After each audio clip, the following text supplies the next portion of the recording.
Buenas tardes. Bueno, muchas gracias por estar aquí un día más. Esta es la sexta sesión de este Posarcadia 2 y tenemos hoy el inmenso placer de tener con nosotros a Alfredo González Ruibal, arqueólogo y doctor en prehistoria por la Universidad Complutense de Madrid. Para nosotros el día de hoy es un día muy especial porque, bueno, organizar este tipo de cursos sirve precisamente para conocer a esa especie de amigos lejanos, gente a la que sigues sin que ellos lo sepan, gente a la que espías, gente que lees su trabajo, pero que en realidad nunca has conocido, ¿no? Y entonces llega un momento en que parece que los conoces, pero no, y precisamente este curso pues nos permite también, en cuanto coinciden los temas, digamos, pues conocer ya físicamente a una de estas personas, ¿no? Y este es el caso de Alfredo. Alfredo González Ruibal trabaja con la arqueología, lo que podemos llamar arqueología crítica, no sé si le estaría de acuerdo, pero a mí me gusta llamarlo así, que investiga el pasado reciente y desde hace tiempo venimos siguiendo sus trabajos, nosotros desde la arquitectura, pero también otra gente, amigos desde el ámbito de la cultura, por una serie de cuestiones, en nuestro caso por el tema de las ruinas contemporáneas. Y le conocimos fundamentalmente a partir de su trabajo, primero como capítulo en un libro editado por Routledge, que se titulaba Contemporary Ruins, precisamente, y nos sorprendió decir, uy, esta persona habla castellano, es español y no lo conocemos. Y a partir de ahí, tirando del hilo, pues le conocimos ya como editor de un libro que se titulaba también de Routledge, Reclaiming Archaeology, reclamando la arqueología, y que llevaba por subtítulo precisamente Más allá de los tropos de la modernidad. En este título ya estaba implícita su voluntad manifestada de emancipar o de intentar emancipar a la arqueología de los mandatos de la modernidad, que de alguna manera relegaba a la arqueología y a otras muchas disciplinas en el ámbito de la cultura y también en la nuestra, la arquitectura, como meros ejecutores de unos programas políticos que pocas veces explicitados, ¿no? Uno de nuestros intereses de este curso es precisamente esta posibilidad, a partir de los sucesos del presente, de nuestro presente radical, que ya hemos hablado en muchas ocasiones, y por parte de los campos del saber que convergemos aquí, pues la necesidad que tenemos de redescribir nuestros objetivos, de reescribir nuestros límites, de redescribir también nuestros instrumentales. Y es ahí donde nos encontramos desde el principio muy próximos al trabajo de Alfredo, a su bibliografía, y de repente coincidíamos con que estábamos leyendo pues, a Bruno Latour, a Jacques Rancière, gente que se estaba preocupando por cuestiones comunes que tienen que ver con el mundo, él desde el ámbito de la arqueología reciente y nosotros desde el ámbito de la arquitectura, o gente también, por supuesto, del mundo del arte y de otras artes, etcétera, ¿no? Y este esfuerzo por entender nuestras respectivas disciplinas, no tanto desde ellas mismas, sino desde lo que estaba ocurriendo en nuestro presente radical, es algo que enseguida pudimos converger. Un asunto especialmente importante, no sé si nos hablará hoy, pero que a mí siempre me ha fascinado, es la idea de valor, ¿no? La idea de lo que vale o lo que no vale. Como decía, la modernidad nos encargó a muchos de sus campos del saber la tarea de producir, preservar valor económico fundamentalmente. Y en ese caso, pues la arqueología claramente fue una de las señaladas como grandes disciplinas encargadas de fijar algunos aspectos vinculados a nuestras identidades y también a lo que valía y a lo que no valía, ¿no? Pero en su caso, para mí fue muy cautivador ver qué pasa cuando excavas una trinchera de la guerra civil y empiezas a excavar una bota o empiezas a excavar unas latas de conserva, ¿no? Quizás, como él dice, la última cena compartida de unos soldados, ¿no? ¿Qué pasa entonces? Es la pregunta con el valor. ¿Qué significa ahí el valor y qué significa recuperar, fijar o negociar con el valor? ¿Qué papel juega ahí la arqueología? ¿Qué papel juega ahí la cultura? Hay una serie de mecanismos que a mi juicio le incorpora, no sé, insisto, si le estaría de acuerdo o no, pero que para nosotros fue fascinante, como por ejemplo la incorporación de los afectos y las emociones, ¿no? Cómo dignificar esas latas de conservas, cómo dignificar esa lata, cómo dignificar, digamos, cosas que no tienen un valor apolítico impuesto por la modernidad, sino que se trata de encontrar un valor ligado a cuestiones vinculadas a nuestras políticas del presente. Y aparece ahí la idea, como decía, de los afectos, las emociones, aparece la condición poética, aparece cuestiones próximas también a la representación del arte contemporáneo. De ahí el interés por nuestra parte porque estuviera aquí. Y para mí, desde un punto de vista académico, fue muy importante porque muy pocas veces había encontrado en lecturas académicas una presencia tan fuerte de las emociones y los afectos. Yo solamente lo había encontrado en lecturas próximas al pensamiento feminista, pero es muy difícil encontrar fuera de ahí, digamos, un paso tan decidido hacia estos ámbitos para, como digo, renegociar la idea de valor. Y es que, en el fondo, pensamos que se trataba de su trabajo trata de incorporar la arqueología a la producción política del presente. O sea, no, en las manos del trabajo de Alfredo la arqueología se resiste a ser una mera comparsa, como decía, una mera disciplina negociadora, sino que aspira desde sus instrumentales a ser parte activa y comprometida de la construcción política del presente. Y si ya no podemos aceptar, digamos, que lo hemos visto en otras sesiones de este curso, la separación entre cultura y naturaleza, donde la naturaleza sería lo dado, lo despolitizado, lo que está ahí, pues de la misma manera la arqueología ya no es simplemente lo ocurrido, ya no es simplemente lo sucedido como un valor meramente instrumental, sino que también forma parte de las producciones culturales y políticas del presente. Otro aspecto que también repetido en algunas otras sesiones de este año y del pasado, que se repite también en Alfredo, el trabajo de Alfredo, y es por lo que nos ha interesado mucho su presencia aquí, es que, por un lado, él tiene un oficio, tiene el oficio de arqueólogo, pero es a partir de ese oficio que construye una teoría que es exportable, compartida y útil para otros. Sus artículos, sus producciones, sus libros se pueden leer desde muchos ámbitos del saber porque construye esos puentes para ser apropiados o utilizados por otras disciplinas. Pero también sucede al revés. Es un teórico que ofrece su trabajo como arqueólogo, como un laboratorio donde testear, verificar sus argumentos teóricos. Y esta tensión es la que nos es particularmente útil en este curso, porque entre ambos, entre teoría y práctica, aparece el dispositivo ético, la ética, que se enacta en un cuerpo propio y que establece esta tensión entre una y otra y, entre tanto, va construyendo una práctica diferencial. Y es por eso por lo que tuvimos desde el principio mucho interés en venir y, sobre todo, le estamos muy agradecidos de haber podido interrumpir su día a día para estar aquí con nosotros para compartirlo. Así que muchas gracias, Alfredo, y enhorabuena.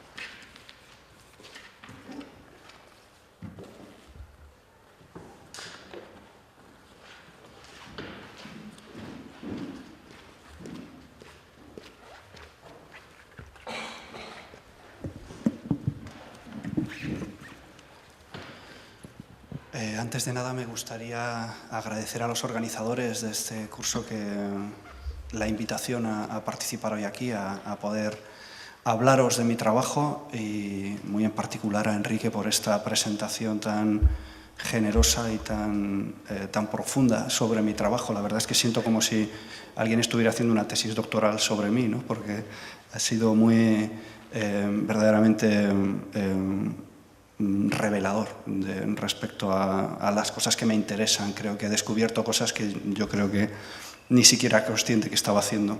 Me parece que soy menos interesante lo que él dice, pero bueno. El objetivo de esta charla, de lo que voy a hablar hoy aquí, es tratar de buscar las conexiones que hay entre la arqueología y el arte contemporáneo, entre el régimen estético en el que trabajan la arqueología y el arte contemporáneo, para revelar el mundo en el que vivimos, que es un mundo que se ha visto transformado radicalmente durante los últimos 200 años y que ha merecido el nombre en la actualidad de Antropoceno, una nueva era geológica en la cual el mundo ya no se puede entender sin la actuación decisiva del ser humano.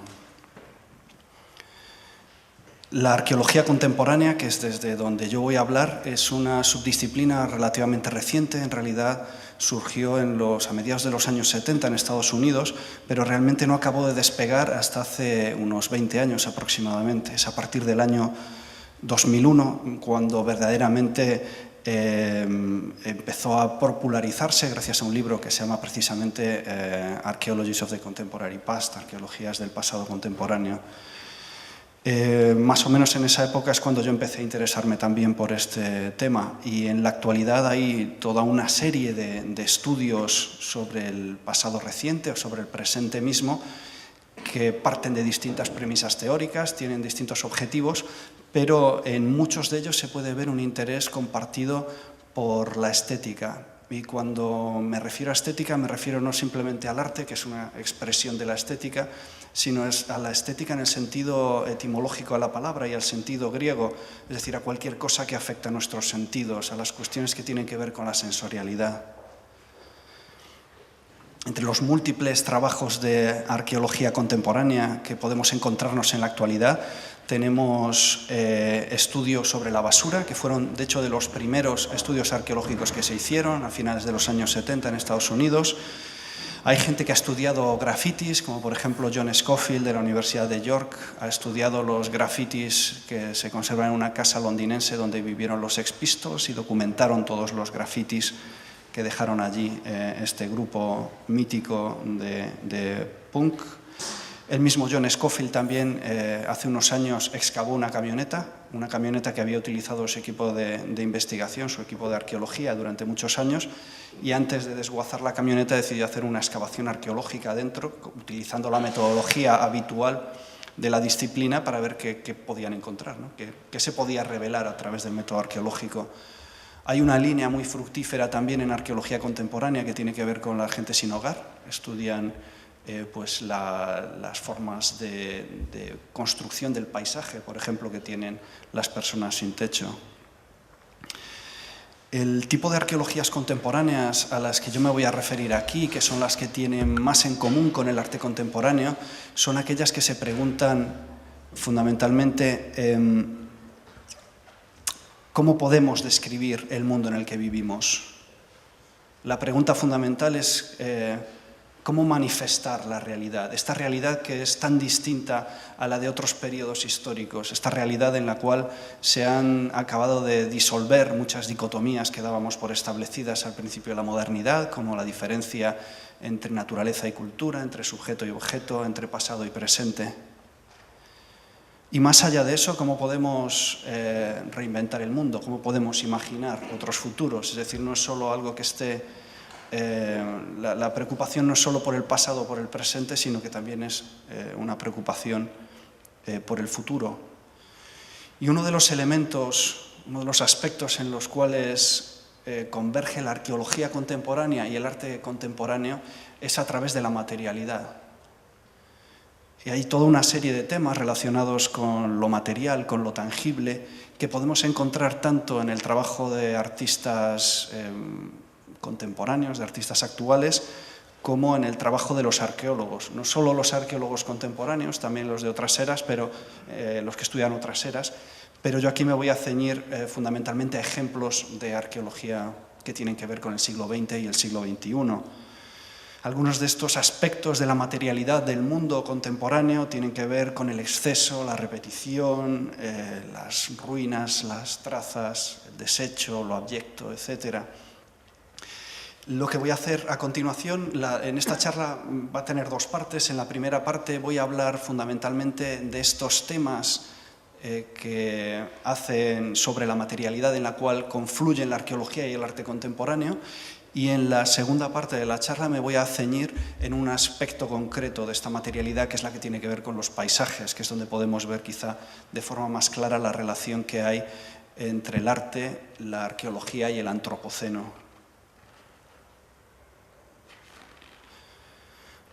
Una de las cuestiones quizá más evidentes en el arte y la arqueología contemporánea es la preocupación por el exceso. Y es obvio que sea así porque vivimos en una era que se podría caracterizar en primer lugar como la era del exceso. Hay demasiadas cosas en el mundo, hay demasiada gente, hay demasiados elementos químicos, artificiales en el agua, en el aire, ¿no? Vivimos en un momento en el cual nada es sencillo, sobrio, todo es excesivo. Y esto es algo que es evidente en el arte desde las vanguardias, ¿no?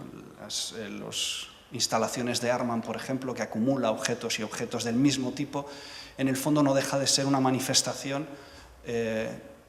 consciente o inconsciente de este mundo en el que nos ha tocado vivir, donde nos vemos realmente saturados de objetos, amenazados por los propios objetos que nosotros producimos. Quizá de forma más clara todavía en las fotografías de Andreas Gursky, siempre estas fotografías de gran formato en el cual hay siempre una sobreabundancia de elementos. Pueden ser elementos de consumo, como en esta fotografía de un supermercado, puede ser un exceso de gente, un exceso de edificios, pero siempre está esa idea de una abundancia que es amenazante, ¿no? Fotografías como esta lo que hacen es manifestar de forma muy evidente los problemas del consumo, ¿no? De una forma muy evidente y al mismo tiempo de una forma muy atractiva, y sobre esto voy a volver más adelante. Los arqueólogos lo que hacemos normalmente es documentar las cosas. Nosotros no creamos normalmente, aunque cada vez más hay arqueólogos que están interesados también en producir nuevas realidades de forma creativa, ¿no? En experimentar, pero la realidad es que la tarea fundamental del arqueólogo es documentar la realidad tal y como se la encuentra. Y la realidad tal y como nos la encontramos es muchas veces la versión literal de aquello con lo que los artistas construyen metáforas. Nosotros no hace falta que construyamos instalaciones en las que se acumulan objetos, porque nos lo encontramos así en la realidad.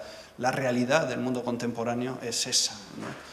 Sin embargo, al registrarla, al documentar esos excesos, lo que podemos hacer es, de la misma manera que los artistas, ayudar a visibilizar mejor ese mundo en el que estamos viviendo.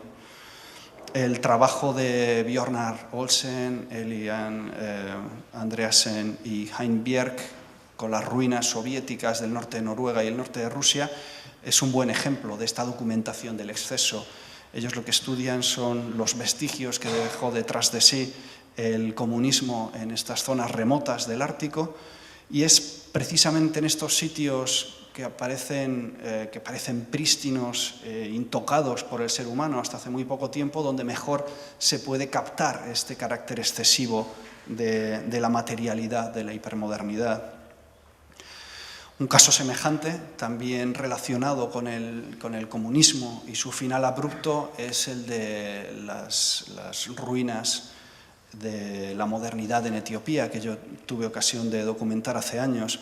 En este caso estamos hablando de un país del tercer mundo, una sociedad preindustrial que ha experimentado muy escasos cambios durante los últimos 1000 o 1500 años, y que de repente en los años 70 y 80 trató de convertirse en un país moderno y modelo por la vía soviética. Se crearon granjas colectivas, se creó uno de los ejércitos más poderosos de África, y todo esto se fue al garete en apenas unos meses. En el año 91, a raíz de los cambios geopolíticos que llevaron al final del comunismo, en Etiopía se hundió el comunismo y se hundió la modernidad, y lo que quedó es un paisaje del exceso, ¿no? Del exceso de este experimento modernizador, este experimento utópico.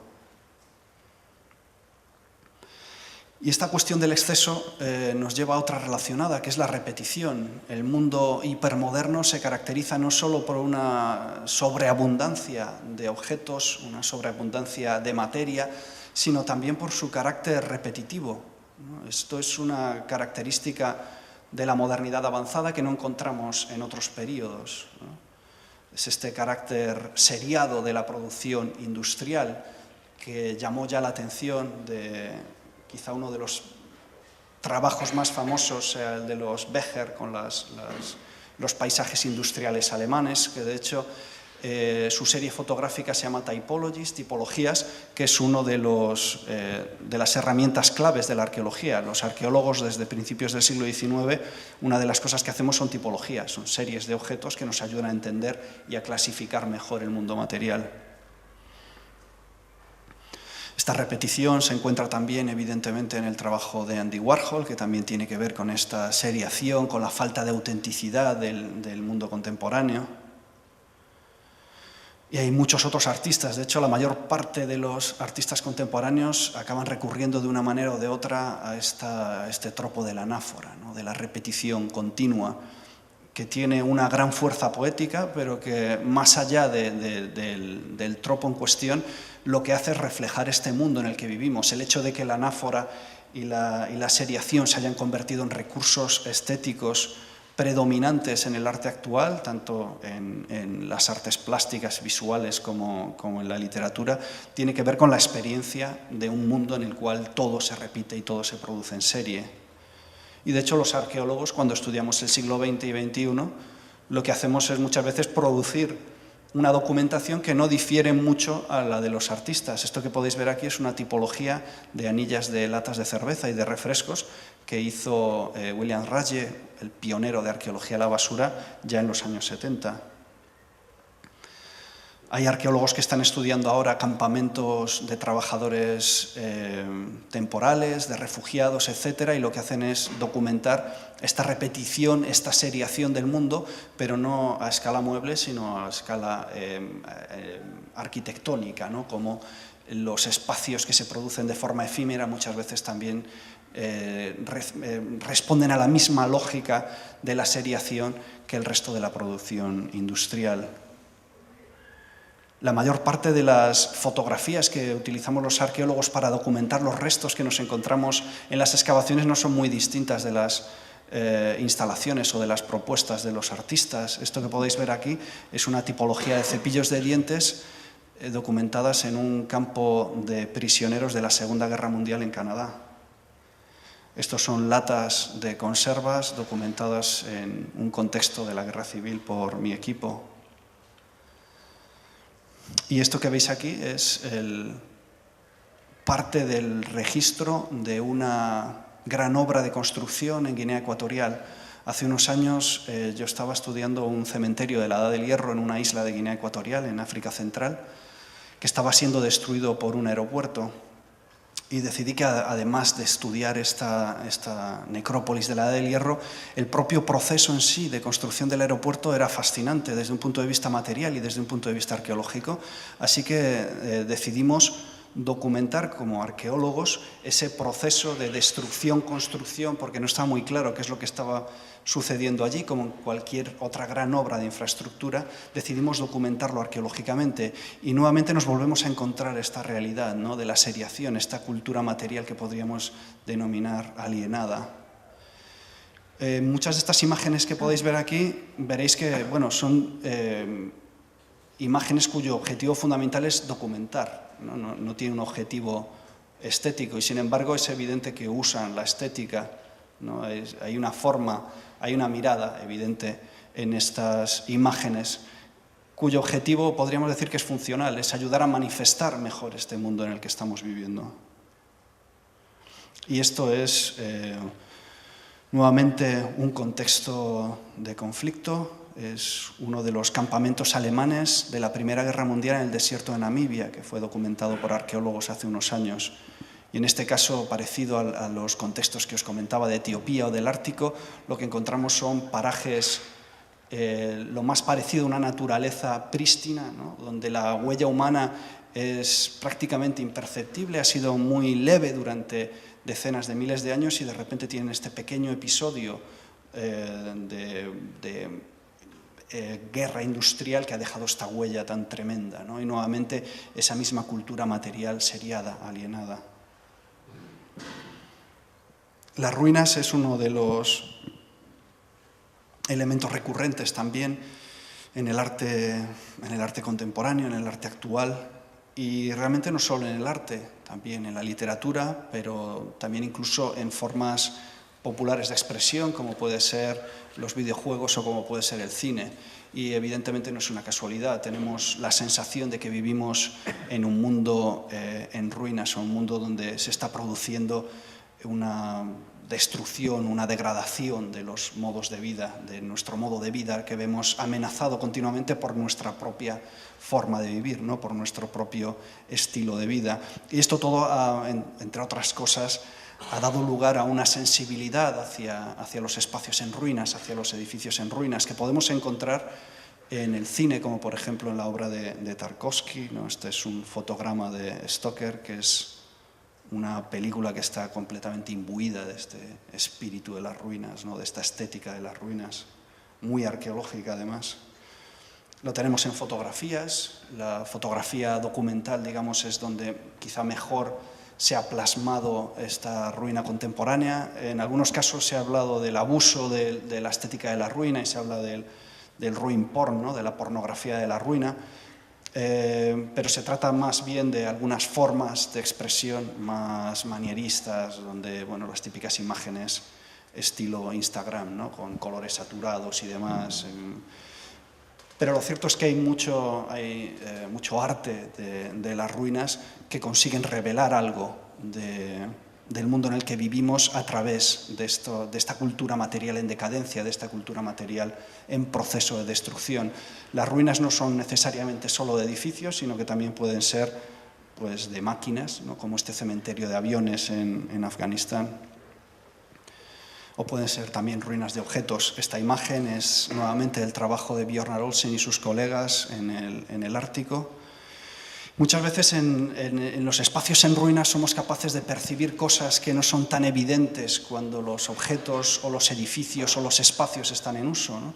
Y en este caso, por ejemplo, se aprecia particularmente bien. La fotografía fue tomada en las ruinas de Piramida, que es un poblado minero ruso en la isla de Svalbard. La isla es parte de Noruega, pero fue, digamos que cedida en parte a los rusos.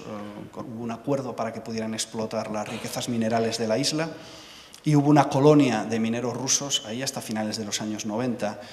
Y es ahora cuando la naturaleza empieza a apropiarse de este lugar, cuando vemos de forma más clara la soberbia y la locura, ¿no? de este deseo de la modernidad de imponerse incluso en las zonas más remotas y más salvajes.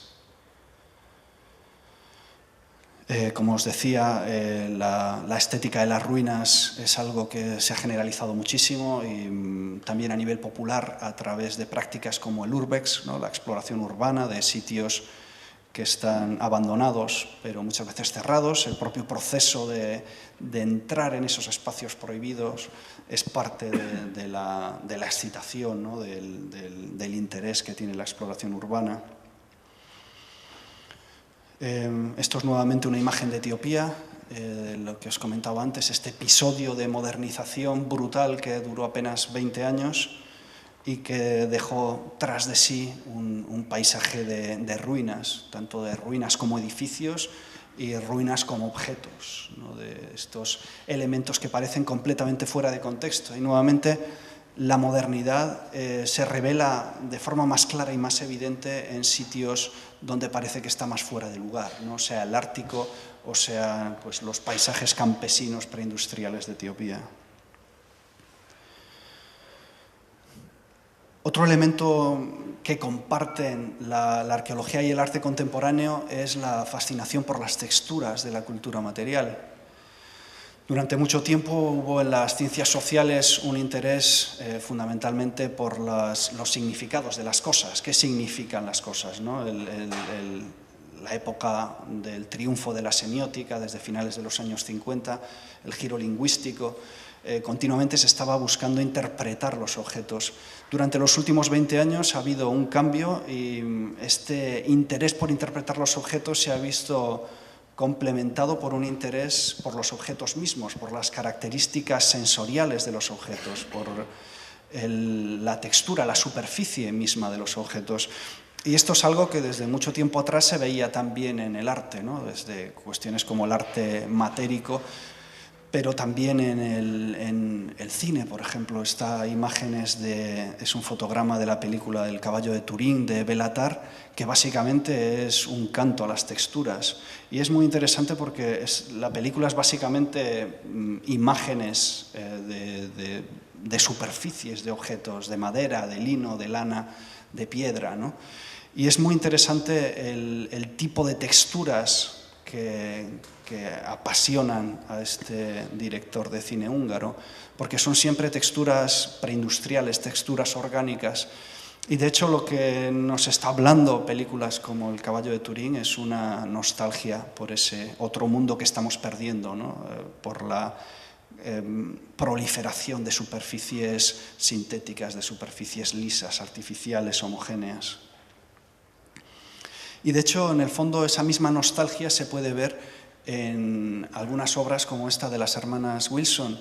Esta es una fotografía que forma parte de una serie más amplia con distintos elementos. Esta, en concreto, el Fortín, es particularmente interesante desde el punto de vista de las texturas, porque lo que tenemos es quizá una de las mejores metáforas de la modernidad desquiciada, ¿no? Es una de las arquitecturas hipermodernas que nos ha dejado el siglo XX, ¿no? Una arquitectura absolutamente funcional y absolutamente brutal y totalitaria, ¿no? Es un búnker de del Atlantic, de la muralla del Atlántico, de los que construyeron los nazis en la Segunda Guerra Mundial. Y sin embargo, esta estructura absolutamente moderna parece antigua, ¿no? Parece casi el monumento de Stonehenge, está empezando a corroerse por la sal marina, empiezan a aparecer algas y musgos y líquenes, ¿no?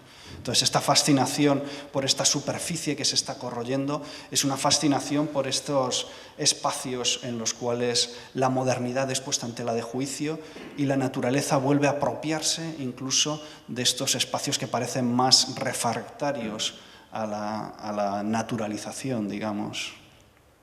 También en la obra de algunos arquitectos se ve, o de muchos arquitectos, se ve esta fascinación por las texturas, ¿no? Como por ejemplo en el uso del cemento que hacen muchos arquitectos, como en este caso Paul Zumthor. Y nuevamente este interés por las cualidades sensoriales de los objetos, por su superficie, por las texturas, lo encontramos también en el trabajo de algunos arqueólogos, como por ejemplo Thora Pétursdóttir, una arqueóloga islandesa que trabaja con ruinas de distinto tipo, fundamentalmente de fábricas en Islandia. Y más allá de lo que significan estas ruinas, de qué historias se encuentran en estas ruinas, a ella lo que le interesa es revelar, manifestar la materialidad de estos espacios, ¿no? Es conseguir una especie de epifanía material que pueda revelar el carácter único que tienen cada uno de estos edificios abandonados. Un elemento que es básico en la arqueología es el fragmento. De hecho, la mayor parte de los arqueólogos lo que trabajamos todo el tiempo es con trozos, con fragmentos, no con cosas enteras.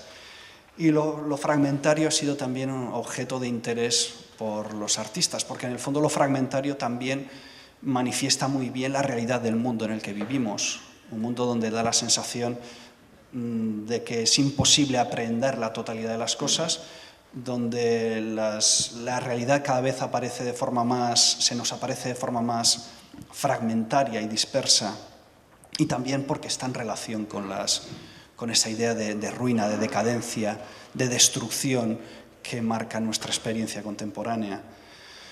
Un ejemplo muy interesante del trabajo con fragmentos es nuevamente, desde un punto de vista artístico, la obra de Tarkovsky, porque en Tarkovsky los fragmentos, los objetos aislados, que no dejan de ser fragmentos, y conectados de forma a veces poco comprensible, ¿no? Lo que se llamaría la parataxis, es muy semejante a lo que sucede en la arqueología. Él, a través de esta yuxtaposición de objetos y de fragmentos que aparentemente no tienen mucho que ver, lo que hace es tratar de manifestar memorias, de manifestar sueños, recuerdos de la infancia. Y en el fondo eso es lo que hacen los arqueólogos también, trabajen con el siglo XX o con el 3000 a.C., es reconstruir mundos a partir de fragmentos. Y esos mundos que reconstruimos muchas veces no tienen sentido, no un sentido narrativo, digamos, no son siempre evidentes, ¿no?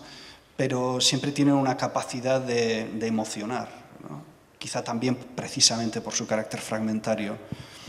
Desde un punto de vista arqueológico, de arqueología contemporánea, una investigación extraordinaria es la de Marianne de Chanhoy, que es una arqueóloga iraní que hace arqueología contemporánea en Irán.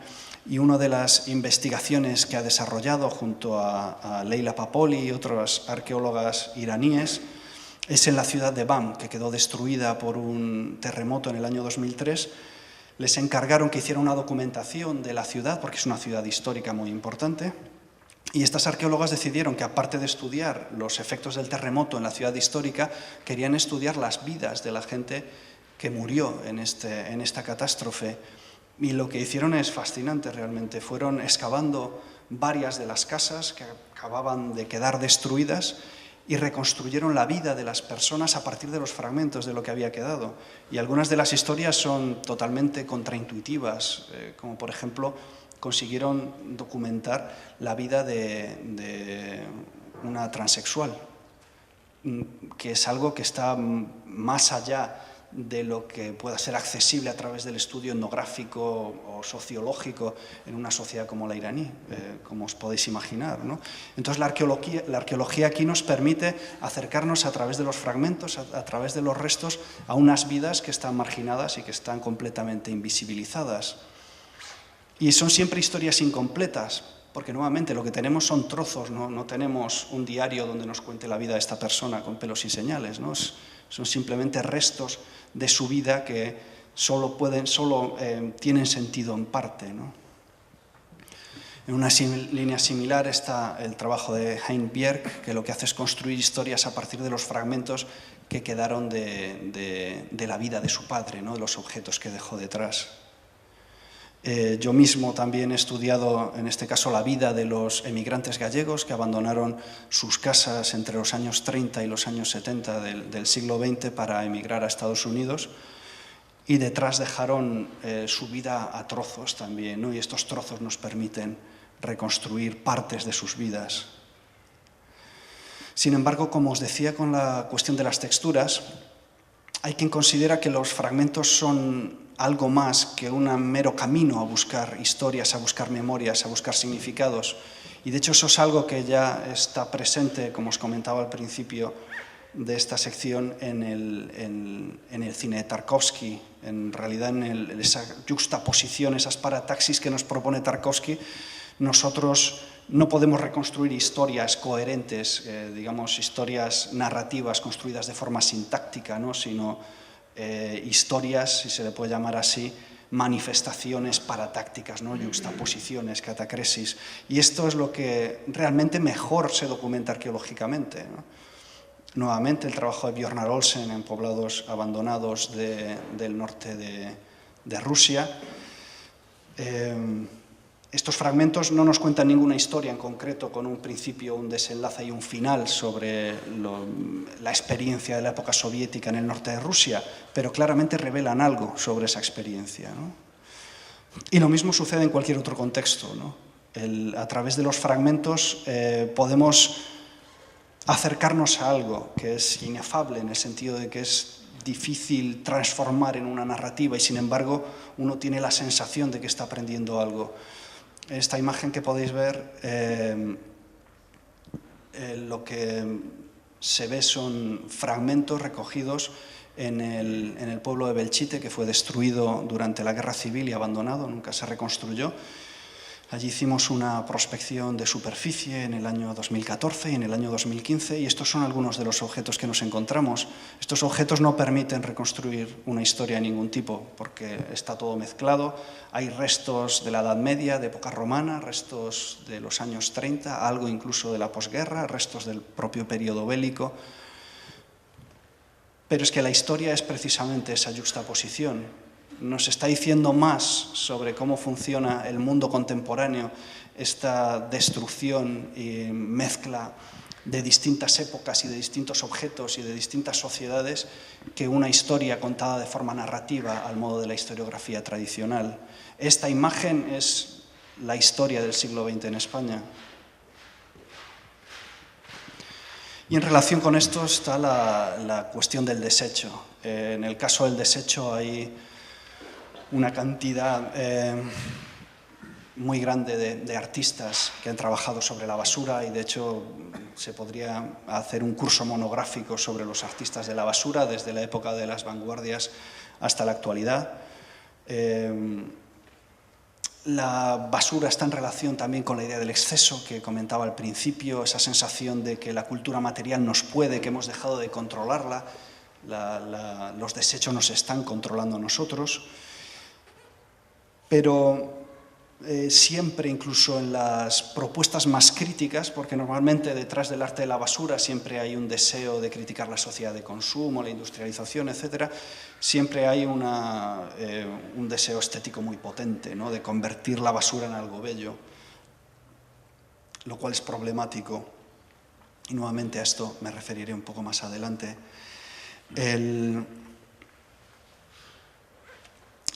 Esta estetización de la basura se encuentra también en el trabajo de algunos arqueólogos. Nuevamente, el caso de Zora Pétursdóttir, que trabaja con la idea de la deriva, de la basura arrastrada por el mar y que acaba en las playas pues, de Islandia o de Noruega o del norte de Rusia. Ella toma unas fotos espectaculares de estas ruinas que por un lado manifiestan muy bien el carácter del mundo en el que vivimos, donde se mezcla lo natural y lo artificial, la naturaleza y la cultura, hasta un punto que resulta completamente indisoluble, ¿no? Lo cual encaja muy bien también con lo que ahora sabemos por los estudios de científicos sobre, por ejemplo, la ingesta de microplásticos por parte de los animales marinos, ¿no? O de las personas incluso. Es decir, cada vez más nosotros mismos somos plásticos, somos basura, somos los propios desechos que generamos. Sin embargo, la potencia visual de las imágenes de Pétursdóttir acaban haciendo ver este problema como algo quizá peligrosamente fascinante. Frente a eso tenemos otros trabajos sobre basura que adoptan una postura más crítica desde un punto de vista político, como por ejemplo los de Jason de León. Jason de León y su equipo estudian la emigración clandestina de gente desde Latinoamérica a Estados Unidos y trabajan en zonas desérticas del sur de Estados Unidos, espacios que se consideran también muchas veces son parques naturales y en todo caso se consideran que son básicamente sitios salvajes, y ellos lo que hacen es ir siguiendo el rastro de la basura que van dejando detrás los emigrantes, y muchas veces estos rastros de basura forman paisajes alternativos, estos paisajes subalternos, paisajes marginados que también a los propios emigrantes les ayudan a orientarse dentro de estos espacios completamente extraños y hostiles. Otra forma de desecho que cuenta historias terribles es la que nos encontramos en los campos de concentración o en los campos de exterminio. Los colegas alemanes y austríacos han hecho bastantes estudios sobre los restos que quedan en los campos de exterminio y en los campos de concentración nazis, y yo mismo he tenido ocasión de estudiar un campo de concentración en España, en Castuera, que se conservaba muy bien, y en concreto lo que estudiamos es el basurero, y un basurero que se había creado dentro de una letrina. Y este es un buen ejemplo de cómo la arqueología, como el arte, muchas veces trata con cosas que realmente son inefables, que no se pueden reducir simplemente a un discurso, a contar una historia. La historia del campo de concentración la puede contar los pocos prisioneros que pudieron dejar testimonio de su paso por el campo, la pueden contar los historiadores a través de los documentos escritos. Lo que hacemos los arqueólogos, igual que los artistas, es un poco distinto, porque lo que hacemos es trabajar con esta materialidad y tratar de manifestar algo sobre la experiencia de ese campo de concentración. Y la verdad es que es muy difícil de contar, porque es difícil ponerlo en palabras. Os voy a contar simplemente y brevemente una anécdota de lo que nos pasó cuando estábamos excavando allí. La zona esta de Extremadura no llueve nunca, debe llover 2 días al año. Es un terreno completamente seco, es un desierto. Y justo el primer día de empezar a excavar cayó una tormenta increíble. Todo se convirtió en un lodazal y de repente la letrina que estábamos excavando empezó a oler a heces. Un olor horrible, espantoso. Es como si de repente nos hubiéramos transportado en el tiempo y estuviéramos en el año 1940 rodeado de prisioneros republicanos, excavando con ellos la fosa de las letrinas. Esto es a lo que me refiero, que es difícil contar como una historia, con un principio, un desenlace y un final. Y sin embargo, para los que estábamos allí excavando fue una especie de epifanía, de entender algo, una parte mínima, pero de repente entender algo de forma tangible, de forma sensorial, a través del olfato, a través del tacto de la tierra que estábamos tocando, sobre lo que fue este campo de concentración en 1940. Otro ejemplo de basura abyecta, en este caso la cárcel de Carabanchel, que fue abandonada en 1998 y estuvo 10 años abandonada hasta que finalmente la demolieron. Los 2 últimos años antes de que la destruyeran, unos colegas y yo tuvimos ocasión de entrar en el edificio y documentar lo que había quedado allí de esta prisión. Y una de las cosas que documentamos fue este basurero médico, donde hay un montón de análisis clínicos, muestras de sangre, etcétera, abandonado allí en mitad del patio de la cárcel. Nuevamente, es difícil con esto contar una historia, pero no es tan difícil manifestar algo sobre la cárcel de Carabanchel en sus últimos momentos, los años 80-90, en el cual la mitad de los presos eran drogodependientes, tenían SIDA, ¿no? Ese ambiente de degradación y de abyección se manifiesta muy bien a través de estos restos en concreto. Y lo cual nos lleva a este otro tema, que es el de la abyección, que es un tema favorito de los artistas contemporáneos, aunque normalmente la abyección se utiliza como una forma de provocar, ¿no? Como por ejemplo la mierda de artista de Manzoni, que por cierto la vendieron hace poco por 200.000 euros, pude ver en internet, debe ser la caca más cara del mundo. La mayor parte del arte de la abyección tiene que ver con el cuerpo y con los procesos orgánicos, ¿no? Sobre todo con el cuerpo humano, como bueno, las fotografías de Navid Nebreda, que son espectaculares, los trabajos de los hermanos Chapman. Hay un montón de arte abyecto, quizá uno de los más famosos es Hirst con su manipulación de animales, ¿no? Los arqueólogos nos encontramos, cuando estudiamos el siglo XX y XXI, nos encontramos la abyección, lo queramos o no. He puesto algunos ejemplos antes en relación a la basura, pero desde luego la excavación de fosas comunes o campos de batalla es un lugar perfecto para encontrarse algunos de los aspectos más abyectos del mundo en el que vivimos. Y esto nuevamente, este carácter abyecto lo que hace es revelar algo, manifestar algo del mundo en el que vivimos. Estos cuerpos rotos, los arqueólogos no necesitamos romper cuerpos ni descoyuntar esqueletos para crear instalaciones artísticas. Nosotros nos encontramos los cuerpos rotos, machacados, mutilados por las operaciones de la hipermodernidad, por la violencia de la hipermodernidad. Este es un cuerpo destrozado por la artillería en un contexto de la guerra civil.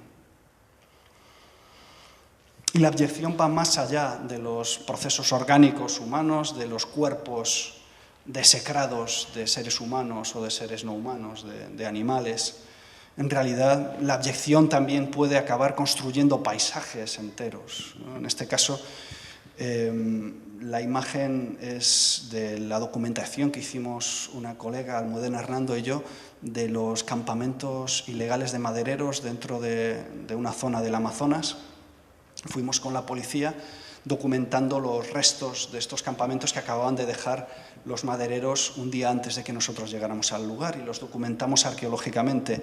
Y aquí la abyección es doble. Por un lado es la desecración de la naturaleza, esta naturaleza violentada de forma salvaje por las actividades de los madereros, un espacio de bosque primigenio completamente destruido por las actividades de estas personas, pero al mismo tiempo es la abyección de las condiciones de vida de estos madereros ilegales, ¿no? Que están condenados a vivir durante meses en mitad de la selva en unas condiciones penosas. Y finalmente esta cuestión de la selva violentada me lleva al tema del paisaje, que es de lo que hablaré ya en el resto de la charla de forma bastante más breve, y que es una de las cuestiones centrales, evidentemente no solo del arte contemporáneo, sino del arte moderno en general, desde el siglo XV.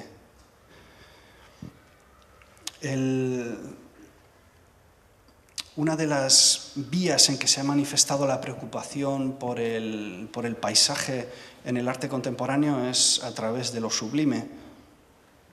Lo sublime lo definió Burke en el siglo XVIII como algo que es al mismo tiempo atractivo, majestuoso, hermoso y terrible, ¿no? Algo que inspira terror.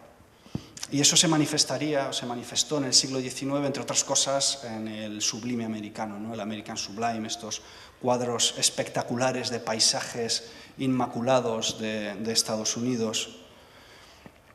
En este caso, por ejemplo, en la imagen el elemento de belleza es evidente, ¿no?, de este paisaje natural maravilloso, y el elemento de terror es precisamente ese carácter excesivo de lo natural, ¿no?, que parece que reduce a lo humano a casi una anécdota. En este caso, esa hacienda que se puede ver en la parte, bueno, ahí, en una esquina del cuadro, ¿no?, pero es un espacio que está completamente dominado por un elemento natural que además es un elemento natural peligroso, es un volcán.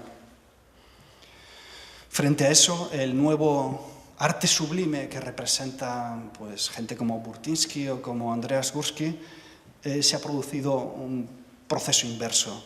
Lo humano ocupa prácticamente todo, ¿no? La naturaleza ha quedado reducido a algo puramente anecdótico. En este basurero de ruedas, de neumáticos, la naturaleza sería exclusivamente ese trozo de verde que se ve al fondo, ¿no? Y lo artificial, lo humano, es todo lo demás. Y el elemento de terror también ha crecido por encima del elemento de la belleza, ¿no? Este basurero de neumáticos realmente es amenazador. El problema es que la mayor parte de estos paisajes antropocénicos completamente manipulados y artificializados que vemos en la mayor parte de los paisajes documentados por artistas contemporáneos, el elemento es, digamos, de belleza sigue siendo muy importante, evidentemente, ¿no? Quizá en la obra de Gursky es donde más se vea de forma más evidente. Digamos que la belleza acaba triunfando por encima del terror. Lo mismo pasa en el caso de algunas arqueólogas que trabajan con paisajes contemporáneos, nuevamente el caso de Pétursdóttir. Esta fotografía claramente está en la línea del arte sublime, ¿no?, donde la naturaleza aquí todavía tiene un peso importante.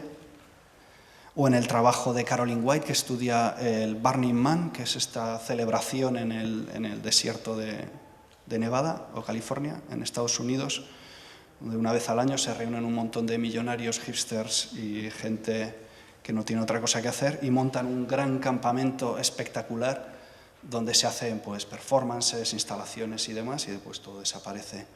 Es evidente la potencia estética de esta imagen también, ¿no? Los arqueólogos documentamos continuamente estos paisajes excesivos de la modernidad, donde lo artificial se va apoderando de los espacios no humanos hasta ocuparlo todo, ¿no? Quizá en los paisajes bélicos es donde mejor se aprecia esto. Y para mí la arqueología, una de las cosas que tiene que hacer o que puede hacer es reivindicar el lado del terror en lo sublime, ¿no? Darle más importancia a lo amenazador, a lo peligroso de estos paisajes, ¿no? Y quizá en los paisajes bélicos es donde sea más fácil realizar este tipo de reivindicaciones.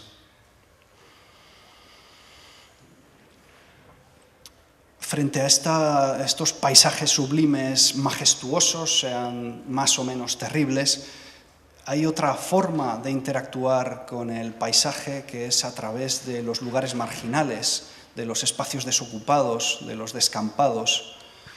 Y aquí también coincide la arqueología y el arte contemporáneo. Uno de los conceptos, de hecho, digamos que ha surgido en el mundo del arte, que es muy útil más allá del mundo del arte, es el de terrain vague, de Ignasi de Solà Morales, propuesto a mediados de los años 90, pero que ha tenido mucho éxito recientemente. Desde un punto de vista sociológico o antropológico, el espacio por antonomasia, el que le interesa a todo el mundo, es el no lugar, ¿no? Parece que es el símbolo de la hipermodernidad y es lo que hay que estudiar. Sin embargo, también a los artistas le interesan estos no lugares, ¿no? Las autopistas, los aeropuertos, el metro, etc. Sin embargo, tan característico es de la hipermodernidad estos no lugares como los lugares marginales. Y de hecho no se pueden entender los no lugares sin la producción de este espacio marginal, lo que los ingleses llaman edgelands, que es nuevamente un concepto muy interesante y muy relacionado también con el terrain vague, con la idea del descampado, del lugar vacío.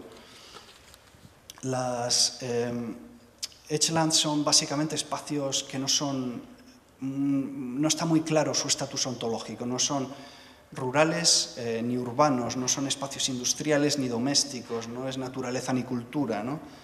Son espacios que están en torno a las ciudades, por ejemplo, en este caso las afueras de Moscú, documentadas por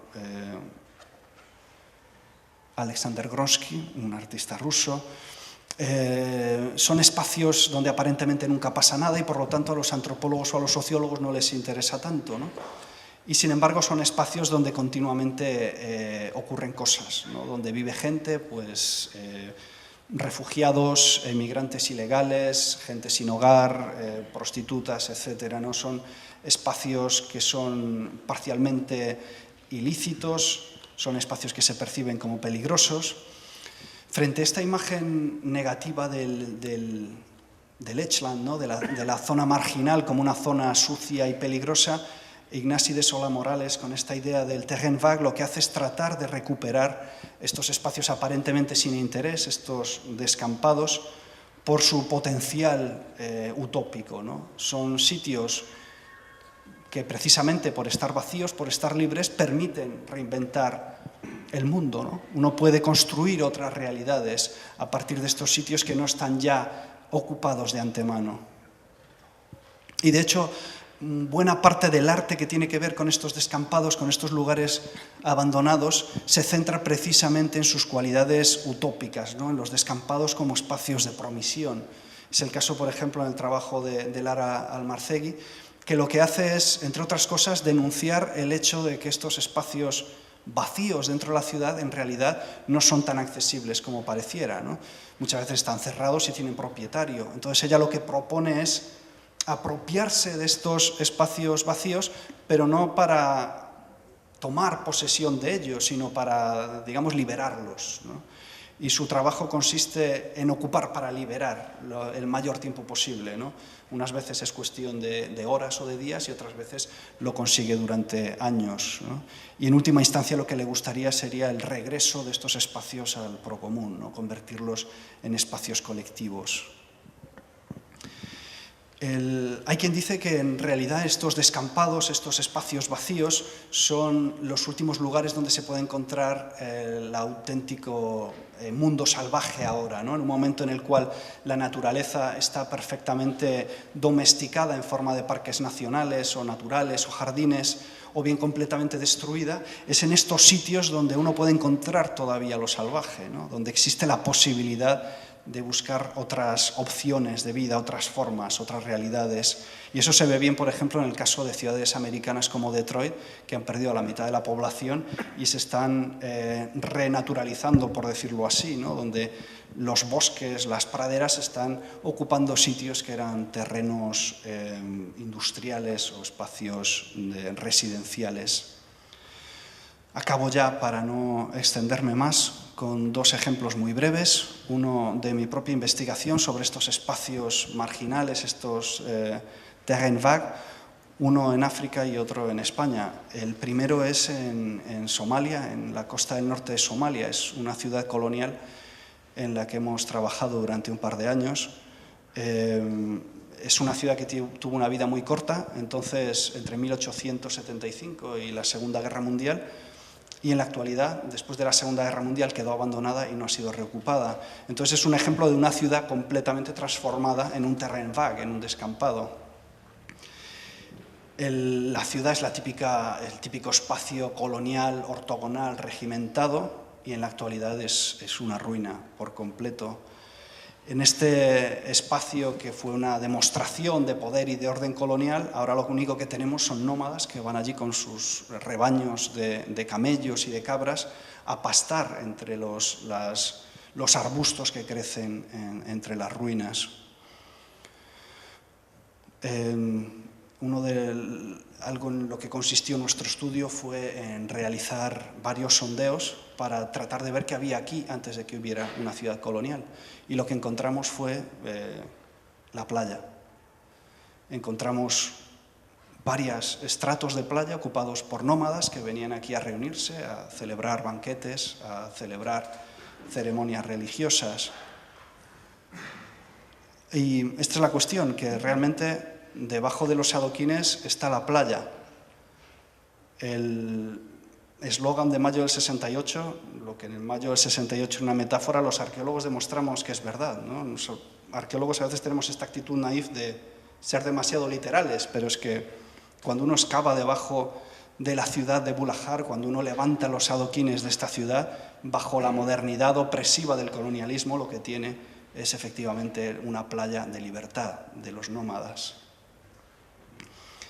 En la mayor parte de los contextos contemporáneos uno no se encuentra un terrain vague que ocupe toda la ciudad, ¿no? Uno lo que encuentra son pequeños restos, trazas de estos espacios, estos descampados, estos lugares sin ocupar en mitad de megalópolis enormes y donde la materialidad de la hipermodernidad es absoluta, ¿no?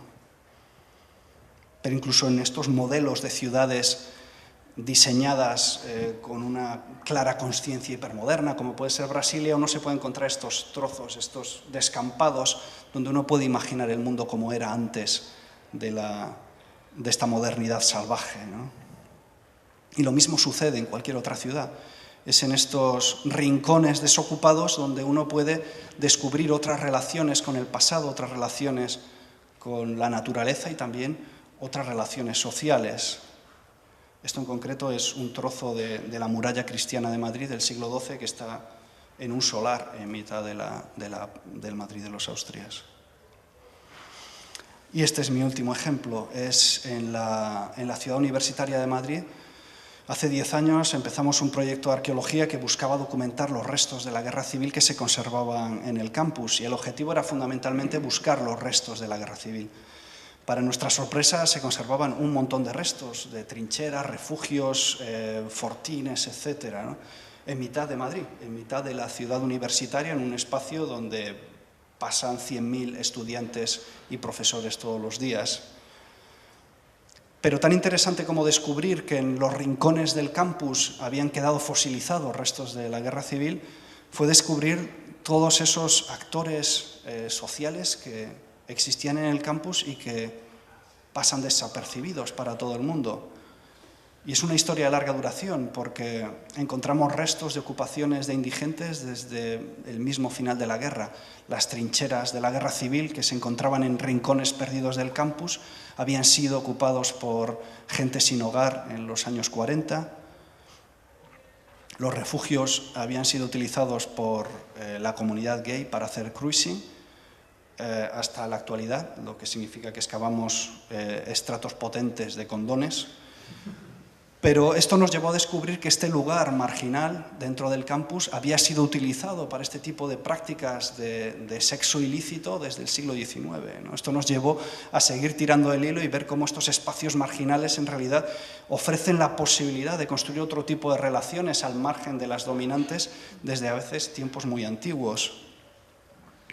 También nos encontramos campamentos de Roma, de gitanos de Europa Oriental, jardines creados por los vecinos de la zona, donde cultivaban flores y se preocupaban de cuidarlos colectivamente, e incluso, quizá una de las cosas más extrañas, una instalación de un artista pues loco claramente, seguramente un sin hogar que decidió desarrollar esta especie de instalación artística extraña al lado de la UNED,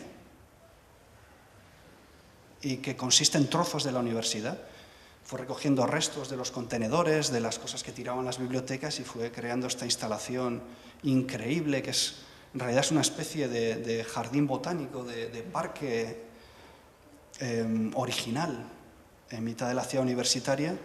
Y uno podría pensar que estos espacios están en lugares más o menos remotos, pero esta instalación en concreto está exactamente a 30 metros en línea recta de la casa de Rajoy. Está justo enfrente del Palacio de la Moncloa. Si Rajoy abre la ventana y mira a través de la ventana, pues seguramente encontrará la instalación de este señor, ¿no? Entonces, todo esto nos demuestra que en la ciudad todavía es posible sorprenderse, ¿no? Encontrar espacios salvajes, por así decir. Salvajes no solo porque en ellos se desarrollan vidas salvajes, vidas alternativas a las perfectamente regimentadas y ordenadas que llevamos el resto de los mortales, sino salvajes también por los procesos naturales que tienen lugar en ellos, ¿no? La propia geomorfología de estos descampados es extraordinariamente interesante, ¿no? En este caso podemos ver cómo las trincheras se convierten en ríos cuando la lluvia arrastra el aluvión de la parte de arriba de las terrazas del Manzanares y van creando unas grandes secuencias sedimentarias, ¿no?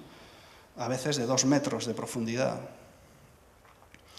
En conclusión, para mí la función de la arqueología es no simplemente documentar el mundo, que es en lo que he insistido, sino, al igual que los artistas, creo que lo que tenemos que hacer es reinventar el mundo, ¿no? Y una de las cosas que podemos hacer es, no digo reinventar, porque creo que esto no es algo que esté inventado, sino inventar la ciudad salvaje, ¿no? Una ciudad que vaya más allá de esos espacios ordenados, limpios y cada vez más sin memoria, que es lo que nos ofrecen pues, las instituciones y el capitalismo, ¿no? Y esto es algo que coincide con el deseo de muchos artistas desde realmente el surrealismo y el dadaísmo, ¿no? Ese deseo de encontrar una ciudad sorprendente, una ciudad salvaje detrás de las fachadas de nuestra experiencia cotidiana, ¿no? Lo que pasa es que frente a los artistas que estetizan un momento durante un paseo a la ciudad, lo que pretendemos hacer los arqueólogos es algo diferente. Nosotros pasamos mucho tiempo en los mismos sitios, nos dedicamos a excavar los lugares y es en esta excavación, en este pasar mucho tiempo en los mismos sitios, cuando descubrimos estas otras ciudades salvajes, estas otras alternativas de vida, estas otras historias que han quedado ocultas. Y la excavación de esta manera se puede convertir, por lo tanto, en también una herramienta utópica. Gracias.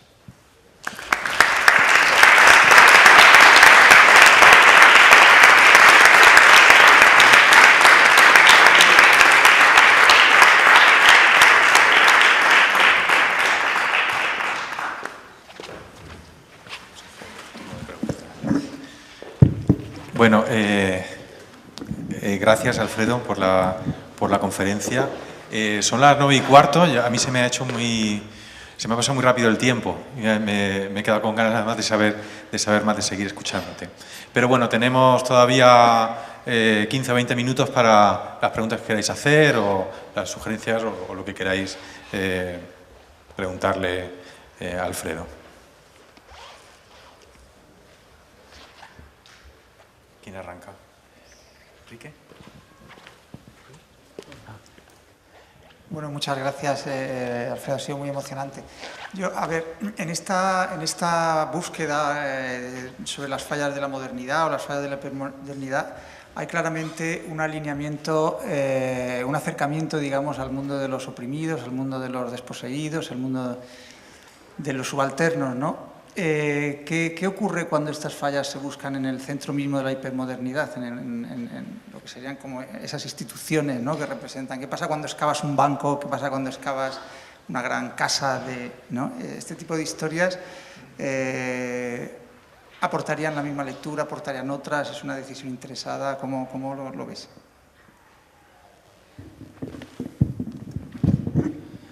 Dice si en vez de documentar las vidas de marginados fuéramos directamente al centro del poder, ¿no?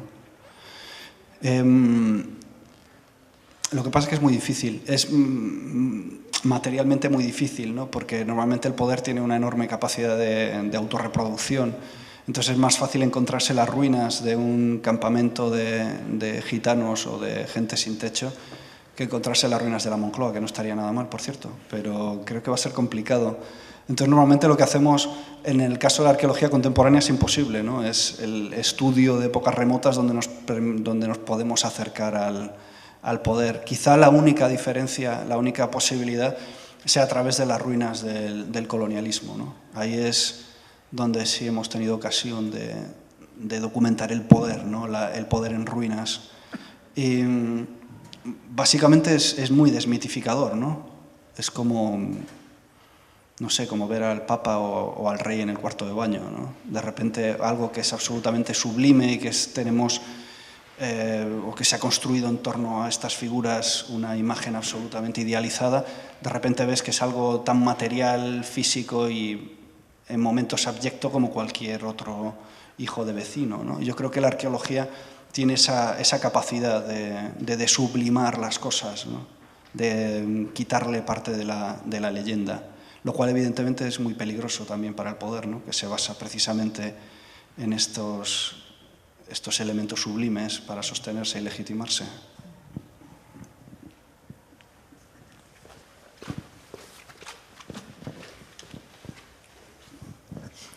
Hola. Bueno, yo dirijo aquí en Murcia un pequeño proyecto de arqueología del pasado contemporáneo, un yacimiento del siglo XIX, aquí en el Monte Mirabete. Y precisamente esta última parte de la conferencia me estaba recordando el yacimiento, porque nosotros lo que estamos investigando es un paisaje totalmente de lo subalterno, porque es un paisaje que los huertanos murcianos utilizaban para sacar el yeso necesario para mantener los canales de riego, las casas, infraestructuras, etcétera, ¿no? Y entonces es muy curioso que ahora mismo en Murcia, desde las instituciones, se intenta potenciar una imagen de la huerta totalmente irreal, basada en una especie de idea imaginada de una sociedad idílica, usando bastantes estereotipos, por cierto, ¿no? Al tiempo que todos estos paisajes, todos estos elementos arqueológicos que tenemos de la huerta se están abandonando, se están dejando en desuso, ¿no? Entonces nosotros, en nuestra experiencia del proyecto, sí que era muy curioso cuando hablábamos con los políticos para conseguir financiación o lo que sea, que encontramos ese contraste, ¿no? Entre la idea, ¿no?, que ellos querían, que nosotros habláramos de la huerta y tal, y lo que nosotros encontrábamos realmente ahí, que era un paisaje totalmente de sufrimiento, de jornadas intensas bajo el sol, día y noche, porque es un paisaje no solo minero, sino también de la creación de la cal, ¿no? Con hornos que había que estar allí 3 o 4 días seguidos, ¿no? Y entonces se produce esa tensión, ese contraste, ¿no? Y una vez que teníamos ya el yacimiento investigado, la intención de las instituciones era el convertir ese paisaje en una especie de parque de atracciones con rutas senderistas, ¿no?, con miles de cartelas por allí, ¿no?, para intentar capitalizar ese paisaje, ¿no?, y quitarle todo el discurso, ¿no?, todo el discurso político, digamos, ¿no?, a eso, ¿no?, convertir un paisaje subalterno en una cosa totalmente institucionalizada, ¿no? Y entonces simplemente era ese comentario, ¿no? Si no lo conocéis o lo que sea, me podéis preguntar después o lo que sea. Perdón por la publicidad. Para mí uno de los grandes problemas para la arqueología contemporánea, para el potencial que tiene, es el patrimonio, es el querer convertirlo todo en patrimonio y, por lo tanto, en lo que comentaba Enrique antes, ¿no?, el darle valor en un sentido económico, de creación de identidades sociales, etcétera. Y para mí muchas veces el valor que tienen los vestigios del pasado reciente es simplemente su carácter perturbador y ya está, ¿no? Y el tratar de domesticarlos es lo peor que podemos hacer, ¿no?, porque pierden toda su potencia.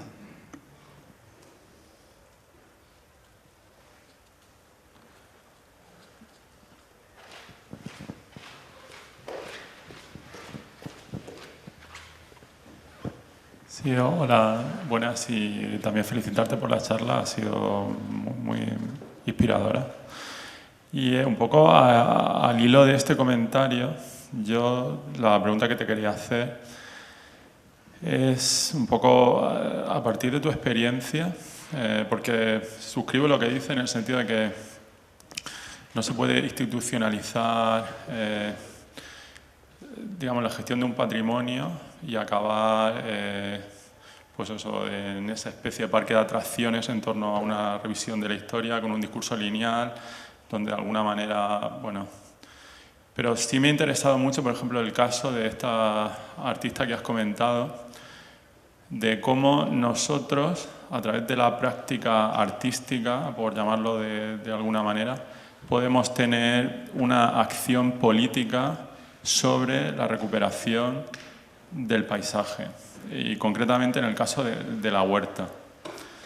En el sentido de, al final, lograr, mediante ¿me entiendes?, un activismo, reincorporar el paisaje o los restos o las ruinas que quedan de la huerta en una reinterpretación. ¿Qué tipo de experiencia conoces tú? Bueno, para mí es un tema que me obsesiona. O sea, yo veo la huerta y necesito reconectarla con el paisaje, porque además creo que forma parte de la clave de reverdecer la ciudad, ¿no? Entonces, en ese sentido, ¿qué pista me puedes dar o qué referencia? Gracias. Sí, yo creo que habría que distinguir aquí, por un lado, el trabajo del investigador y del activista, que muchos de mis colegas no están de acuerdo y prefieren combinar ambas figuras, ¿no? Yo me considero exclusivamente un investigador y un científico. Trabajo en el Consejo Superior de Investigaciones Científicas, que no suena mucho a activismo. Entonces, yo lo que quiero hacer es utilizar mi posición como científico para producir conocimiento que pueda ser útil para la sociedad, ¿no? Pero entiendo que es la labor de la sociedad la de llevar estas ideas adelante, si les interesa o no, o apropiarse de ellas como les parezca bien, ¿no? Entonces, creo que este tipo de cuestiones no son tanto cuestiones que se le puedan hacer a un investigador. Es decir, yo te puedo dar datos sobre la huerta murciana si la estudio arqueológicamente y a través de mi trabajo tú puedes descubrir cosas que quizá no sospechabas, ¿no? Pero es tu obligación como ciudadano comprometido y crítico el convertir ese conocimiento en algo que nos ayude a cambiar el mundo, porque yo como investigador no puedo hacerlo, ¿no? Yo no tengo ninguna ambición mesiánica, ¿no?, de ir por ahí cambiando el mundo. Soy bastante realista respecto a mis posibilidades, ¿no? Y creo que tanto yo como mis colegas lo que podemos hacer es eso, proporcionar información o experiencias o ideas que se pueden unir a las de los activistas para construir otra realidad, ¿no? Entonces yo creo que quizá los mejores ejemplos se encuentren en trabajos de activistas que están tratando de transformar la ciudad, ¿no? Puede ser el ejemplo de Detroit, por ejemplo. Yo creo que ahí es posible que haya experiencias interesantes, ¿no?, de la construcción de huertos, de la reforestación de la ciudad, cosas por el estilo, ¿no?, que muchas veces son iniciativas muy comunales de base, ¿no? Creo que si a esto se le incorpora un conocimiento arqueológico e histórico, se va a enriquecer, y eso creo que va a ser muy positivo, ¿no? Muchas veces me da la sensación de que mucha labor activista adolece de una falta de conocimiento en este sentido, ¿no? Que creo que podría conseguirse una dimensión mayor, se podría llegar más lejos partiendo de un conocimiento más sólido, ¿no? Pero la iniciativa al final va a ser de los ciudadanos, claro.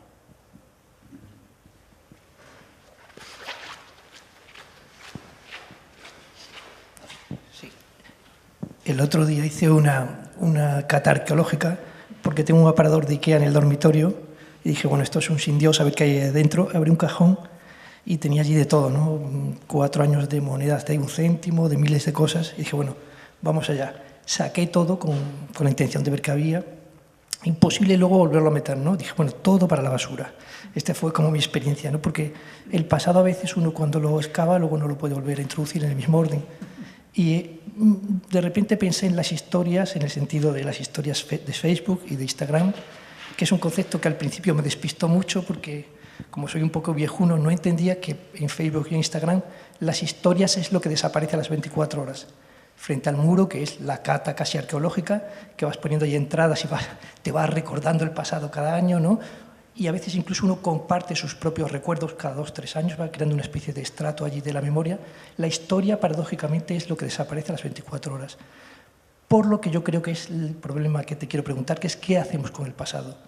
¿Qué hacemos con esa cosa que pesa?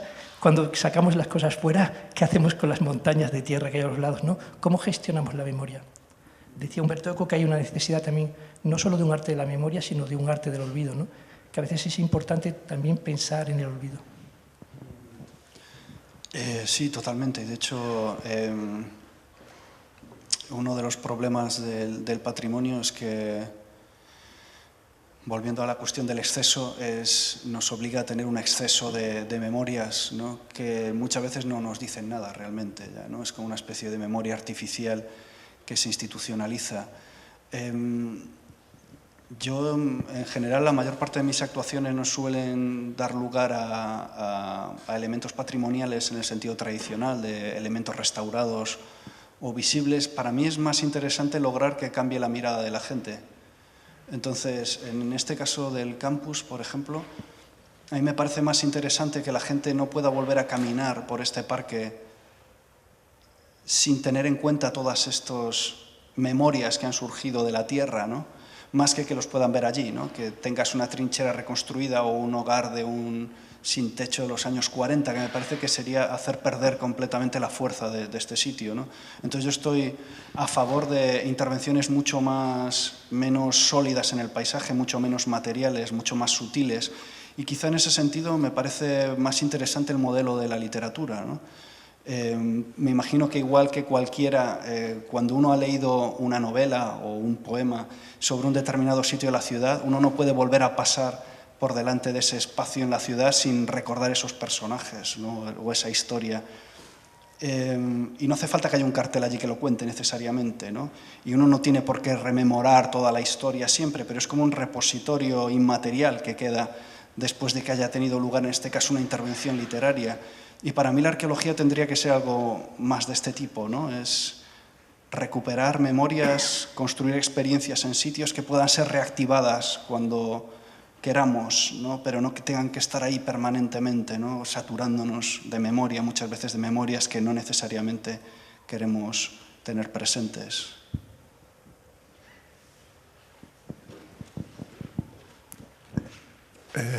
Lleva un tiempo así viendo la imagen y hay una cosa que me intriga mucho y sobre todo me intriga mucho en la excavación de las trincheras en Dehesa de la Villa, en la caída esa de la ciudad universitaria, es ¿cómo decidís hacer el recorte de la excavación? Porque en el caso de la esa es que es todavía más bestia, ¿no?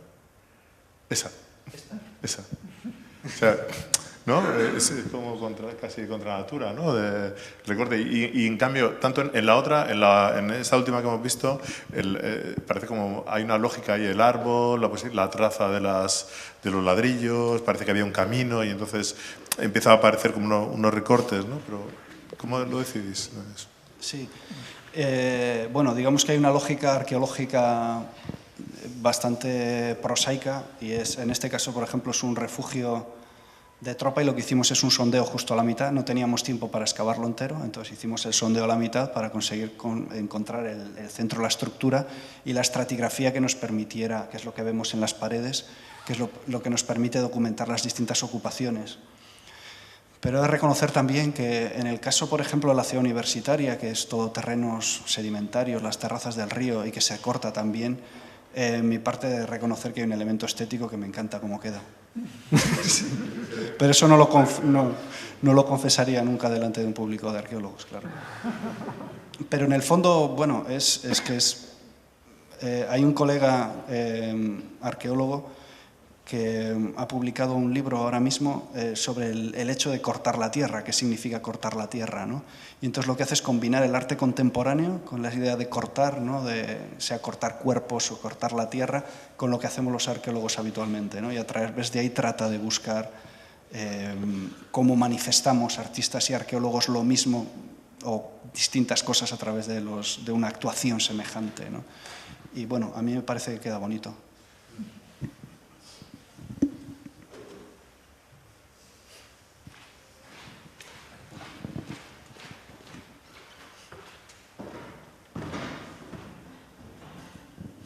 Sí, también muchas gracias por la conferencia, ha sido impactante por lo que decías y sobre todo por las imágenes también.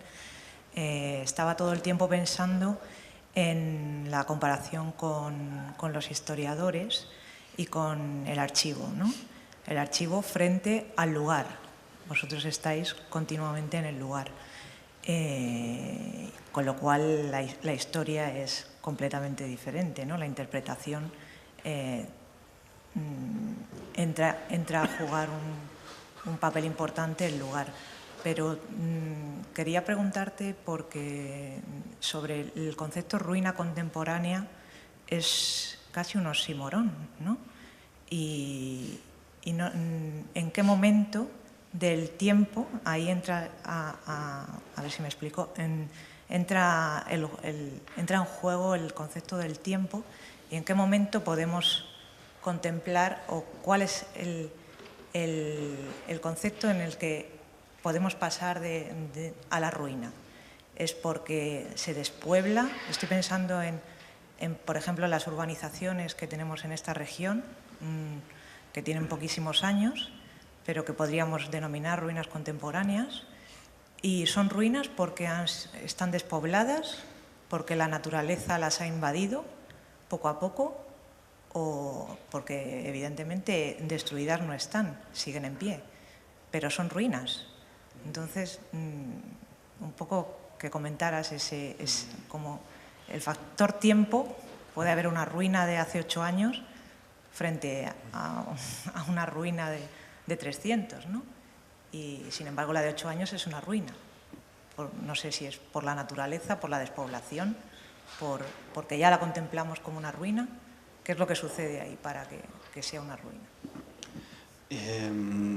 Ya, la verdad es que es una cuestión complicada, porque en el fondo no deja de ser una convención, ¿no? Supongo que todos estamos de acuerdo cuando vemos determinados espacios que son ruinas, ¿no? Y otros no lo tenemos tan claro.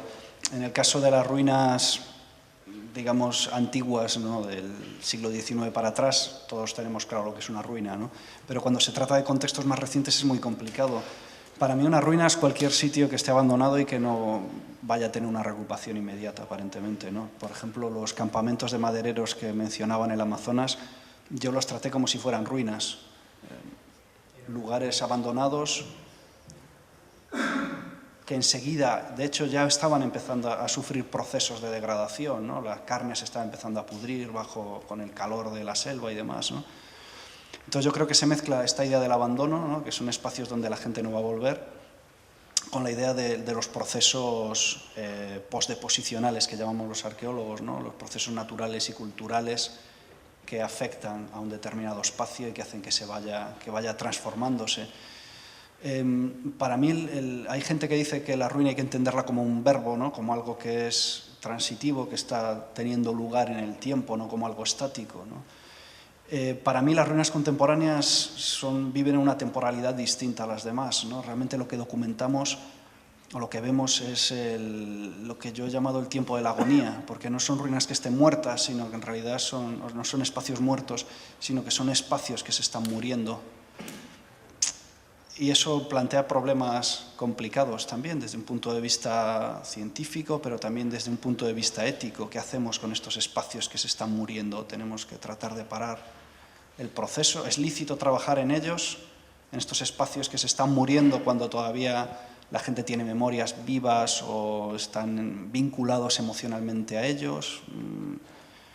Pero por todo eso también es especialmente apasionante, ¿no?, la cuestión.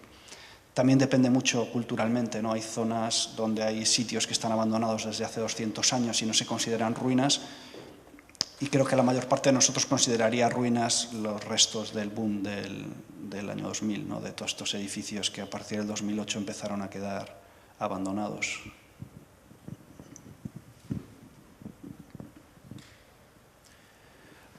Hay una cuestión que a mí me ha interesado mucho en tu presentación, y es que la mayor parte de las veces es muy difícil distinguir entre qué imagen corresponde a una obra artística y qué imagen corresponde a un trabajo arqueológico, ¿no? Por ejemplo, muchas fotografías de yacimientos, de excavaciones, pueden ser un trabajo de Lara Marcegui o de Marc Dion, etc., ¿no? Esto me ha hecho preguntarme si existe algo parecido o si lo verías como pertinente, una arqueología de lo digital, ¿no?, o una arqueología de la web, o una arqueología del código, ¿no? Algo parecido. Es decir, algo parecido a lo que una simetría, en el mismo tipo de simetría, ¿no? Si Hito Steyer tiene una contrafigura como arqueóloga, ¿no? Alguien que realmente esté trabajando sobre el spam, por ejemplo, sobre el código ya inútil, sobre los servidores obsoletos, etc., ¿no? Hay algunas cosas, sí. Algunas que tienen que ver con el mundo virtual directamente. Hay un arqueólogo que ha estudiado Second Life, por ejemplo, Rodney Harrison. Y después hay gente que ha estudiado la materialidad de lo digital, ¿no? Fue sobre todo una cuestión más bien mediática, ¿no? Pero hace un par de años o así, unos arqueólogos les encargaron que excavaran un lugar en mitad del desierto donde habían tirado un montón de videojuegos de Atari en los años 80, de un juego que no había triunfado, ¿no? Y fue como muy mediático porque hicieron la excavación y lo sacaron, pero no, bueno, es chachi, pero no... Falta algo, ¿no?, para convertirlo en lo que yo consideraría que es arqueología. Entonces, yo creo que tiene potencial este tipo de cuestiones, pero todavía no hay estudios realmente que lo hayan hecho avanzar, ¿no? Pero sí, de hecho, a mí personalmente, porque me interesa más la cuestión material, creo que lo del estudio de las tecnologías, de los ordenadores y demás, que van quedando obsoletos cada vez más rápido, los teléfonos móviles, es algo que creo que tiene mucho potencial para ser estudiado arqueológicamente. También es complicado, pero... Y en todo caso está para mí muy relacionado con la cuestión del presentismo, ¿no?, con esta temporalidad del presente continuo en el que vivimos, y creo que es precisamente la tecnología digital donde más fácil es estudiar materialmente la cuestión del presentismo. La realidad es que tampoco hay tanta gente que se dedique a arqueología contemporánea, ¿no?, y hay tantísimos temas que seguramente cuando empecemos a dedicarnos a esto ya no le interese a nadie, que es lo que suele pasar con la arqueología. Sí. Me ha gustado mucho la charla, y como ciudadano pues uno tiene sensibilidades o intuiciones con paisajes que ve, ¿no? Los bordes, o sea, el Letgeland, ¿no?, que comentabas, ¿no?, los bordes de las ciudades, todo lo que va apareciendo, o vas viendo y una vez te genera tristeza, otra vez repulsión. Creo que es muy interesante el trabajo de la arqueología contemporánea para poner de manifiesto el mundo en el que vivimos y en el que van a vivir nuestros hijos, y que sepamos que es, o sea, olvidarnos ya de un mundo idealizado, de una arqueología de las civilizaciones antiguas o esos, lo que tú decías, los parques naturales o tal, porque cada vez queda menos de todo eso y mucho más de todo esto. Entonces creo que sí es interesante hacer un gran trabajo en este sentido, para que por lo menos como ciudadanos y ya luego como activistas veamos qué hacemos con todo ello, ¿no? Entonces, en ese sentido me parece un tema interesantísimo.